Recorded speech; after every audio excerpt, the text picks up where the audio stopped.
Hello there, ladies and gentlemen, and welcome. My name is Edmond Lime, alias Eddie Bobo. Today I'll be updating you on the information as far as making entry into Qatar to come and watch the World Cup is concerned. I had promised to bring you full information on this topic because a lot of people have been sending me messages in my boxes and from WhatsApp to Messenger to TikTok inboxes, and they have been making inquiries on how to make entry into Qatar to come and get the World Cup, to come and watch the World Cup. And a lot of people have been asking me, how do I get a visa? Can you help me to facilitate the visa process to come to Qatar to watch the World Cup?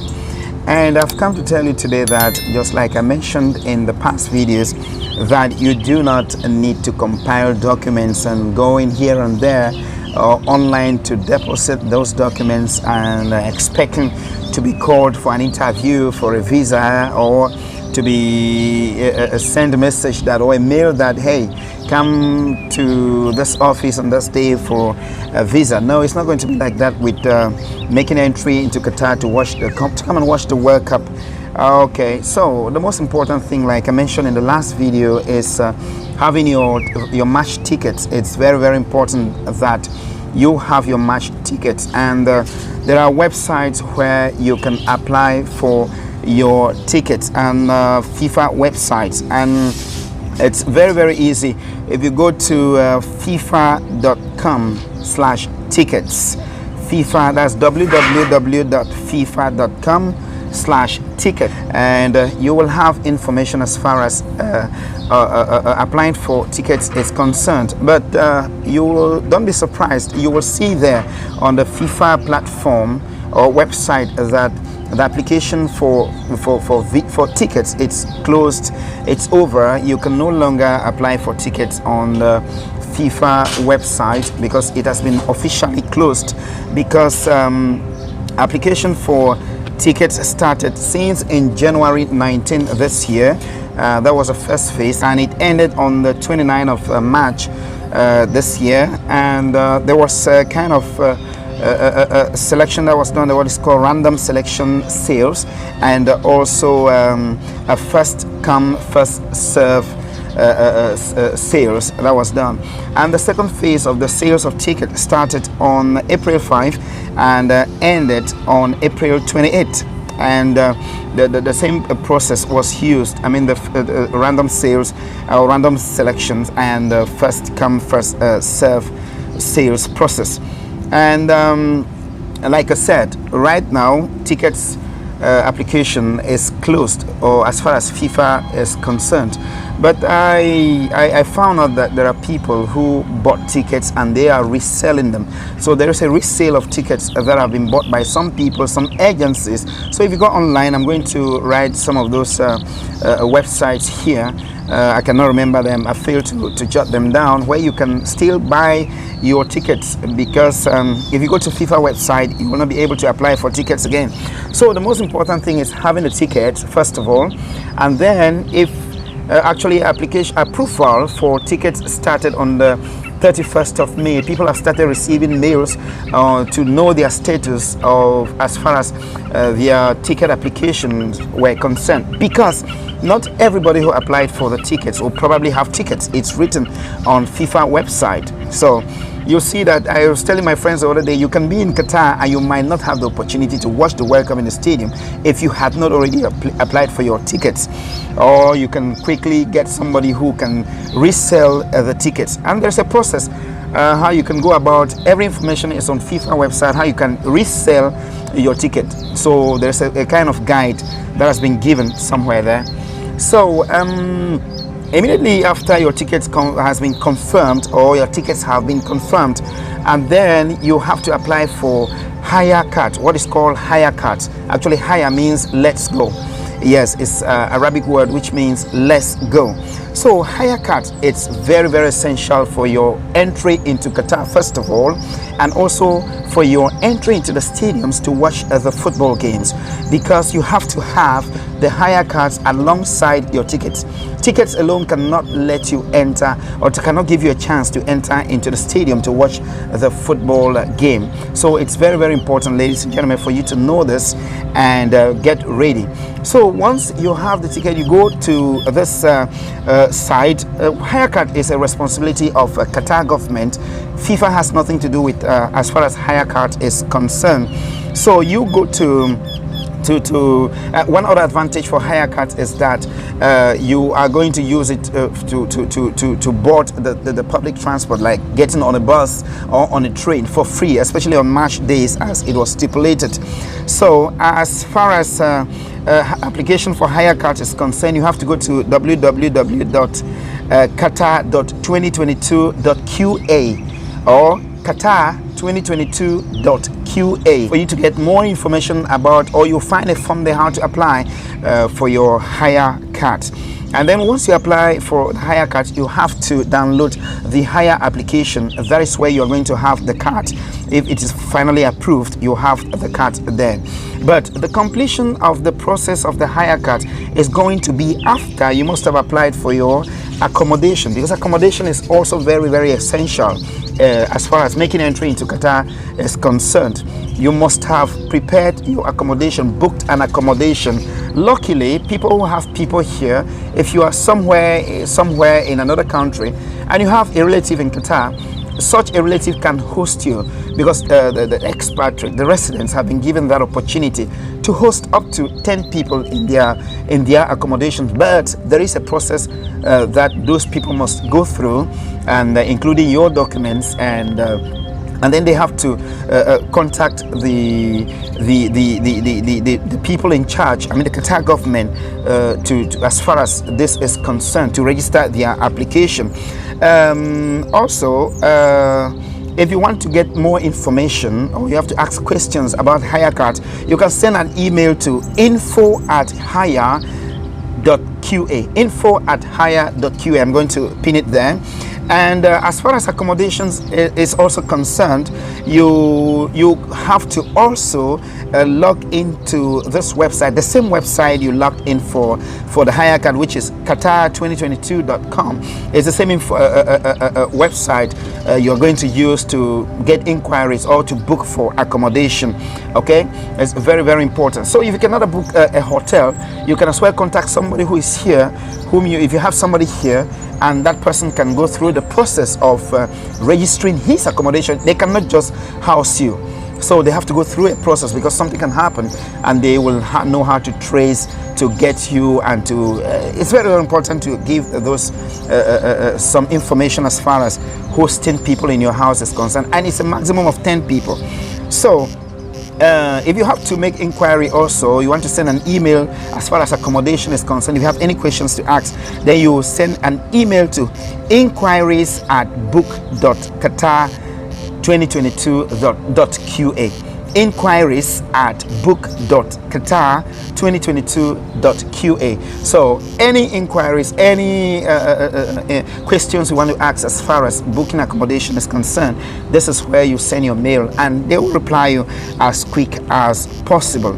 So like I said, you must have had your tickets before you can go through this process, and your Hayya Card process will only complete after you must have confirmed booking of your accommodation. You can start the Hayya Card application without having started accommodation process, accommodation booking, but you cannot start Hayya Card process without having had your tickets confirmed. Very, very important.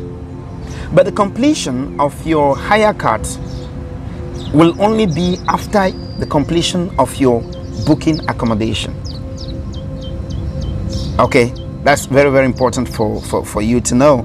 And let me give you a quick one. Sales of tickets for the expatriates, people who are here, especially for group stage matches. I think the first round and the second round, their tickets will cost only 40 reals, which is very, very affordable, very nice, very wonderful for us. And unfortunately, if you are living in Qatar and you've not had your ticket already, then it's a very sad situation for you. That's the tickets are very, very, very, very affordable. For people out of Qatar, international fans will be making entry into Qatar. Tickets will range from 70 Qatari riyals to 220 Qatari riyals. I'm going to make that conversion in dollars and pin it there. And this is for first round right up to I think semi-final stage. Yes, semi-final stage. And for finals, the tickets will be between 600 to 1,600 riyals, depending on where you're going to be seated. So which other information am I going to give you again, which is important as far as this process is concerned? Let me check. So people are allowed, all the fans are allowed to start making entry into Qatar as from November 1st. You all know already that the World Cup is going to be started on the 21st of November this year, and the finals will be on the 18th of December, which of course is going to be the National Day of Qatar. I think there's going to be a very special finals of World Cup because I cannot remember when the finals of FIFA World Cup was played on a national day of the host country. So it's going to be a very special finals, which is going to be here in Qatar. It's going to be on Qatar National Day. All of you who will be coming here to watch the World Cup, of course, you are going to see the celebrations of the Qatar National Day. It's going to be an amazing experience to watch the parades of the military and every beautiful moment of that celebration. And then that's probably going to be in the morning as usual, from somewhere around 7 a.m. or 8 a.m. right up to. It's not going to take very long, because here in Qatar things are done very quickly because time is precious, right up to around 11 a.m. and everything is over. And then in the evening we will celebrate at or we will all reassemble at Lusail Stadium, the magnificent stadium at Lusail City, to watch the finals of the World Cup 2022. So that is it, ladies and gentlemen. Let me give a recap of what you are going to need as far as making entry into Qatar is concerned. Your FIFA World Cup match tickets. Yes, your match tickets, very, very important. After they have been confirmed, then you apply for Hayya Cards using your tickets, because I think your ticket numbers, there's a place you insert your ticket numbers or number, then you can continue with the process of application for your Hayya Card. And then accommodation. These three things are very, very important. Ticket, Hayya Card, and accommodation for you to make entry into Qatar. It should be noted as well that expatriates, people who are living in Qatar, residents, also need Hayya Card to have access into the stadium to watch matches. If you don't have it, even if you have 50 tickets, you cannot make entry into the stadiums. So this was very important for me to bring to you, ladies and gentlemen. And some people who always talked about visas will be opened. Visas, like people who are here in Qatar, they have no idea, so they always say visas will be open, and then I will make some people to make entry into Qatar. There's nothing like visas, and there is no priority for any nation, because I attended the Supreme Committee, one of the meetings as far as accommodation and all of this information is concerned. And I asked a question whether there's a priority that is given to people, fans who are going to be coming from the nations that have qualified for the World Cup, and they said no, there's no priority for anybody or in any nation. As far as you want to come, you are a fan of football, whether you're coming from a country that has qualified or not, you have the same process to go through. That is it. So, and then let me reiterate that there's nothing like visas will be open at a particular time. So it's about having a Hayya Card and making entry into Qatar. That's it. So see you here in November, when we shall celebrate the moment of football, one of the most beautiful moments that the world would always experience. It's going to happen here in Qatar. Qatar is going to be the village for the world. FIFA 2022 here in Qatar. Amazing. It appeared like a dream, but it's becoming a reality that Qatar is hosting the World Cup. Until some other time, ladies and gentlemen, that was with me, Edmond Elime. Continue to follow me on YouTube for me to give you more information as far as Discover Qatar is concerned. In a program I call Discover Qatar, I'll take you to places, and you have to discover a lot of places before you make entry here, so that you can and visit those places. Okay, I've done videos concerning museum, Qatar Museum. I've done a video concerning a Sheraton Hotel, which is a very symbolic hotel here. I've done a video concerning Al Janub Stadium. I've done a video concerning Souk Waqf, standing market, standing traditional markets where you can get traditional items, and I'm going to edit that one. I've not yet posted that one. I'm still to edit it, or the video is still under editing, and once I'm done I will post it and you will have it. And I'm going to bring you more places like Aqua Park. I'm going to bring you Banana Island. I'm going to bring you Salwa Resort, and so many beautiful places here, Qatar, on my program Discover Qatar with Ewana Edmond Elime. Until some other time, ladies and gentlemen, that was getting information as far as World Cup is concerned with me, Ewana Edmond Elime alias Eddie Bobo. Ciao. Have a nice one. Yeah.